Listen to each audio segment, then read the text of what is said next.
Chegamos à parte 2 da nossa aula Criando um Novo Negócio do nosso curso de empreendedorismo. Então, só relembrando, né, nossa figura aqui inicial, o empreendedor ele é aquela pessoa, né, junto com o seu empreendimento, que tem uma solução para apresentar para o mercado, como se fosse essa lâmpada acesa aí que vocês estão vendo. Essa solução ela pode ser um produto, né, pode ser um serviço, pode ser uma ideia, pode ser um curso, pode ser um treinamento, pode ser um processo novo, uma forma nova de pensar.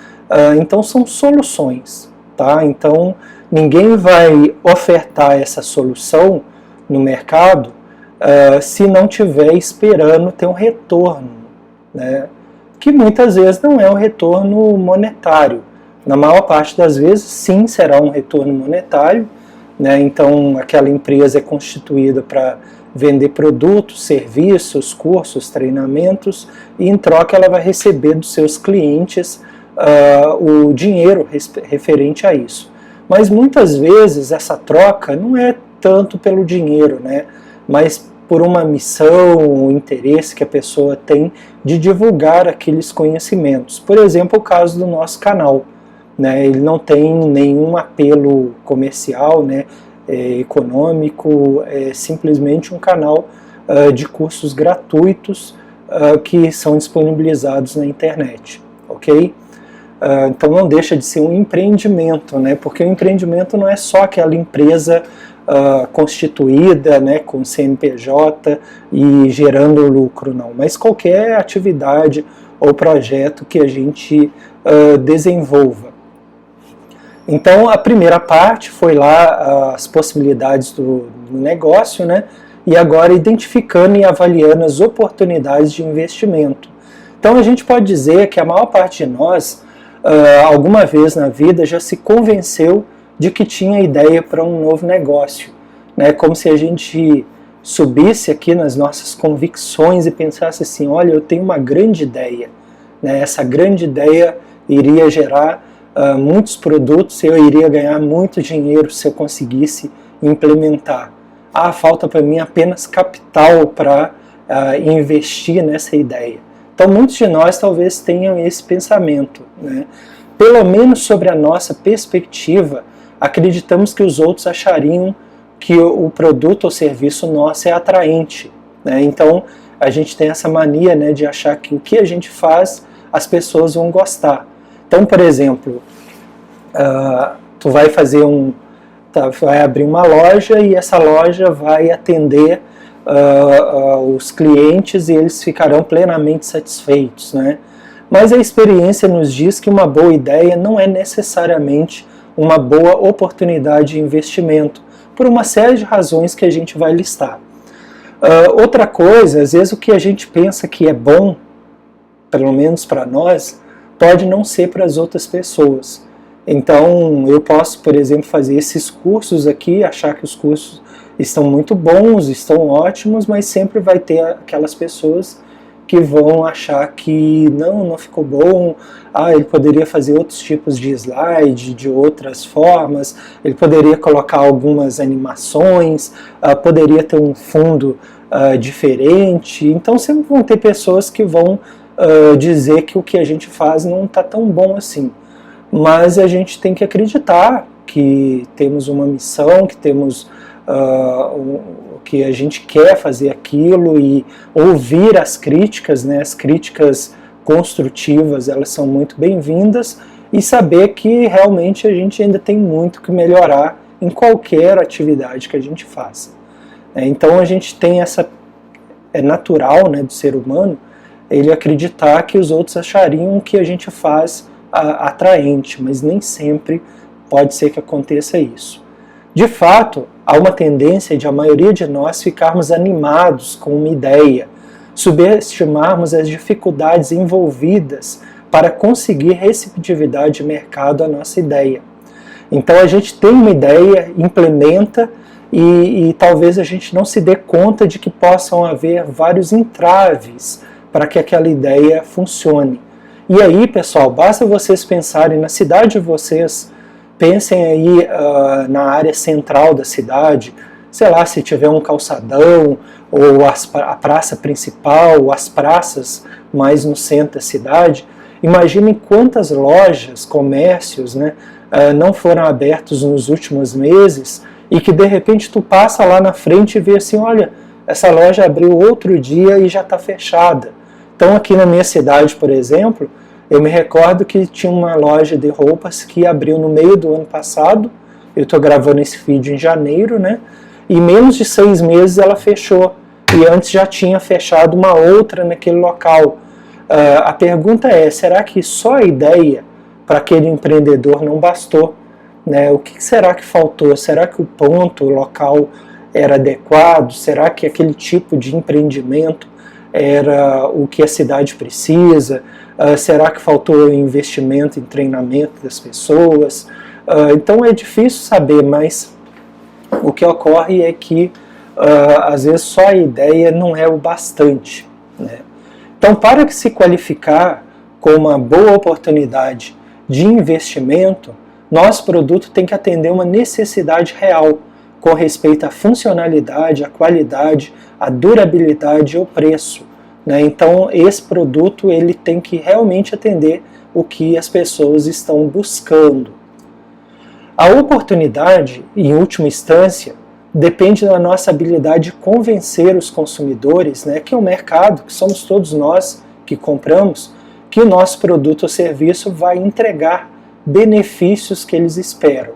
Mas eu entendo que além desse convencer os consumidores, é vital que os consumidores saibam que a nossa empresa existe. Por que saibam que a nossa empresa existe? Porque de repente, como eu falei o caso da loja, de repente o ponto de venda estava escondido. Talvez fosse um local que as pessoas não passassem com frequência. Então, para te convencer as pessoas a comprarem os nossos produtos ou serviços, elas têm que ter a certeza de que a gente existe, né? Saber onde está a nossa empresa, encontrá-la na internet, para que aí sim, a partir da consciência da existência do nosso produto, da nossa empresa, a gente possa passar ao passo seguinte, que é tentar convencê-los a adquirir nossos produtos. Assim, o mercado, que somos nós, consumidores, é que vai determinar se uma ideia tem potencial para oportunidade de investimento. Ou seja, apenas o mercado, nós, consumidores, é que vai dizer se a ideia gera valor para o usuário final do produto ou serviço, né? Então, se aquele consumidor realmente ele estará disposto a pagar por aquele produto, né? Então a gente vê que isso não está muito ligado somente a preço, mas ao que esse empreendimento de fato entrega para o mercado, né? Então, de repente, a gente pode ter numa cidade vários restaurantes, né? E abrir um restaurante caríssimo, mas ele entrega valor. De repente ele vai fazer pratos ali que a gente não espera, né? Tipo lagosta, outras coisas mais caras, né? E que tem um público para aquilo.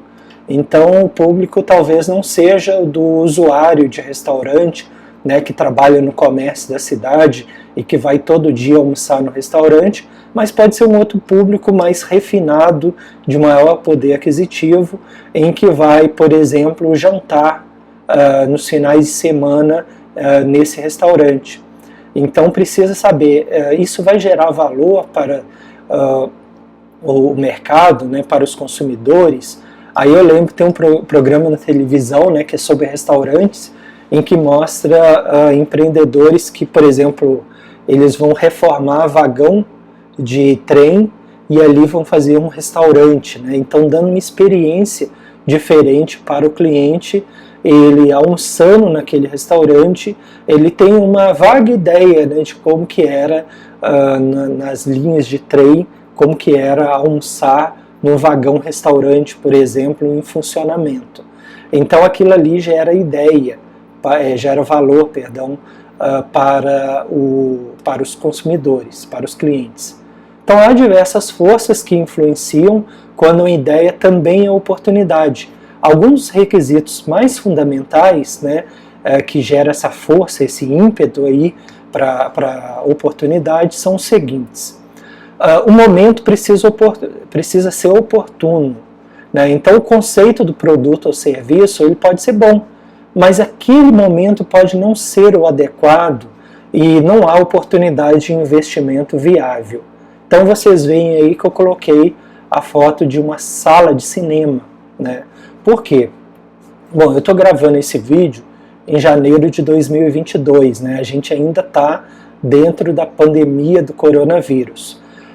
Antes do início oficial, digamos assim, da pandemia, né, que foi em março de 2020, eu me recordo que numa cidade de Minas que eu fui criado, a cidade estava sendo construído um cinema, né? Então um cinema moderno, com a ampla sala, ou mais de uma sala, não sei, e aquele cinema seria inaugurado em abril ou maio, ou seja, um novo serviço sendo oferecido para a comunidade, ligado ao lazer, logicamente, uma cidade de mais de 100 mil habitantes que não tinha um cinema.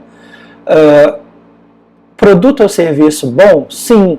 Teria público? Certamente teria, né? Porque pela questão cultural, né, os filmes mais recentes que tinham saído, só que o momento não era bom, porque quando o cinema ficasse pronto para abrir as portas, ele estava pegando o início da pandemia do coronavírus. Então foi uma dificuldade muito grande para o empreendedor, porque apesar de ter a certeza do sucesso, é como se a pandemia tivesse puxado o tapete daquele empreendedor, quando ele se viu assim, investir horrores nesse cinema, mas não vou poder abrir as portas agora porque existe uma grave pandemia, né? Então ele teve que esperar passar aí mais de ano, né, para que houvesse uma diminuição dos casos, uma situação mais tranquila, em que ele pudesse de repente colocar ali 15, 20% da capacidade do auditório, né, da sala de cinema, respeitando os protocolos de uso de máscara, distanciamento social, né, as pessoas pularem as cadeiras, as poltronas para ter um distanciamento, uso de álcool em gel, então seguir uma série de protocolos, né, para que a empresa pudesse funcionar e mesmo assim com um percentual muito menor. Então uma grande dificuldade, o momento precisa ser oportuno. No caso desse exemplo, não era o momento oportuno, né? Apesar da ideia ser muito boa. Segundo item, o negócio proposto deve ser capaz de atingir uma vantagem competitiva durável e sustentável. Por isso que eu adoro colocar essa figura aqui, porque ela nos mostra, né, essa ideia da vantagem competitiva, né? Como ser mais ágil do que os concorrentes, como sair na frente deles. O não entendimento da natureza e da importância de se ter essa vantagem competitiva, sustentável, acabou fazendo o fracasso de muitas pequenas empresas, né? Então é um grande desafio. O que realmente é vantagem competitiva? O que realmente dentro da minha limitação de recursos, seja financeiros, de pessoal, né, de investimento, mas dentro da minha pequenez, o que eu posso fazer para mostrar que sou diferente, né? E aí, se não se tem esse entendimento, qualquer que seja a área, se tu aí está assistindo, né, da área florestal, por exemplo, vou montar uma atividade florestal, que ela seja pautada em ideias que revertam a vantagem competitiva, que façam que o teu trabalho seja diferente dos demais. O terceiro, o aspecto econômico da nova iniciativa precisa ser recompensador e até generoso, permitindo um lucro significativo e potencial de crescimento. Ora, pessoal, não adianta, né, o negócio ter todas as boas ideias, estar lançado no momento oportuno, ter vantagens competitivas, se ele não gera lucro, se tu não recebe por aquilo, né? Então a margem de lucro e o retorno sobre investimento devem ser atraentes o suficiente para permitir erros e enganos, ainda assim gerar benefícios econômicos significativos.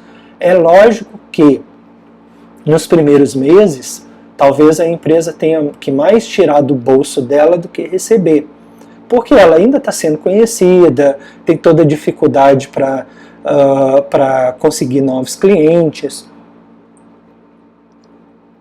tem muita coisa ainda para pagar referente à abertura da própria empresa, mas o que se espera é que vai chegando um ponto, né, alguns meses já, ela comece a tentar entrar num equilíbrio. Né? O que é entrar no equilíbrio? Olha, ela ter pelo menos receitas que paguem as suas despesas, mesmo que ela tenha, né, o lucro não seja tão grande assim, para que depois que passe essa fase, ela comece a ter lucros maiores para que ela possa ter uma saúde financeira adequada. O quarto, deve haver um bom entrosamento do empreendedor com a oportunidade. Né? Essa oportunidade tem que ser capturada, desenvolvida por alguém que tem as habilidades e experiências próprias, né, apropriadas, e que tem acesso aos recursos críticos para permitir que esse empreendimento cresça. Então, como eu falei, né, vai chegar uma primeira fase que tudo é novidade. Numa segunda fase, tu vai buscar esse equilíbrio. Ora, receitas e despesas. Receitas, pelo menos, estou cobrindo as despesas. Só que dali em diante, tem que ter um entrosamento grande. Tu tem que começar a criar elementos para fazer que ele não apenas pague as despesas, mas que tu tenha receitas maiores, né, que permitam outros investimentos ou até como uma segurança, uma reserva financeira que possa te dar uma certa segurança caso alguns problemas venham a surgir. Não deve haver uma falha fatal no empreendimento, né? Então nenhuma circunstância ou desenvolvimento que pudesse tornar o negócio um fracasso. Por exemplo, uma das grandes falhas que costumam acontecer é o empreendimento começar a ter lucro, né, grande lucro, até acima do esperado pelo empreendedor, e ele começar a achar assim, olha, como está tendo muito lucro acima do que eu estava esperando, eu vou passar a retirar mais dinheiro para mim. Né? Então, estou chutando, tá, gente? Vamos imaginar que ele tirasse R$2.000 por mês. E ele começa a ver que a coisa está indo muito bem, ao invés dele se contentar com aquele valor, que é o, entre aspas, salário dele, né, o prolabore, né, como se fosse o salário dele, ele começa a ficar ambicioso pelo próprio sucesso da empresa dele, e ao invés de tirar 2.000, ele passa a tirar 5.000. Ah, estou ganhando muito dinheiro com isso, eu vou tirar mais, vou tirar 5.000. E aí ele não olha que aquela diferença de 3.000, ele está tirando da empresa dele. Isso pode faltar depois. Tá? Então são situações que a gente tem que pensar, e isso vale para empreendimento de qualquer natureza. Aqui eu estou falando de forma geral, mas eu quero que vocês entendam que isso vale para qualquer tipo de empreendimento, ok? Então eu quero agradecer a atenção de vocês, mais uma vez, né, nos nossos vídeos. Na próxima aula a gente segue o assunto, né, criando um novo negócio, já iremos para a parte 3, convidá-los a conhecer o nosso canal no YouTube, tem diversos cursos, o nosso site, o Administração Verde, e os nossos livros, né? Eu comentei que eu estou falando de janeiro de 2022, a gente está com alguns livros aí para ser publicados, né? 2 livros pela editora UFV, um ligado à parte de comportamento do consumidor, outro de certificação florestal, e também um livro pela editora Apres, que é o Consumo Consciente, a 2ª edição. Tá? Então são projetos que a gente tem e que agora está saindo. Em breve eu pretendo colocar no canal mais informações sobre os livros. Então agradeço a atenção e até a próxima aula.